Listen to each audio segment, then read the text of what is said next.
İşi pul qazanmaq üçün işləmək. Kim deyir ki, adam pul qazanmaq üçün işləməlidir? Kimsə belə söz deyirsə, yalan söz. Adam pul qazanmaq üçün işləməməlidir. Adam Allahın sevimlisi olmaq üçün işləməlidir.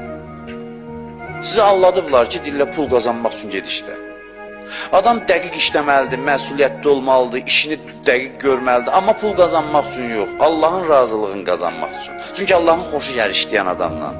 Sən o müamiləni elə, pul oradan gələcək, sən onu da nazla götür. Hə, deyirən, sən də varsan burada.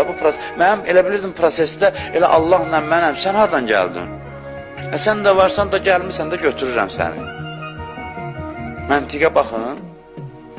Mən pul qazanmaq üçün evdən çıxmamışam. Mən çıxmışam ki, Allah mənə deyib ki, işləyən adamdan xoşum gəlir.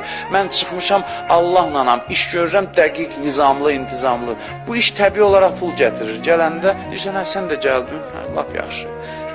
Gəlməyə də bilərdin, amma daha gəlmirsən də, gəl cibimə.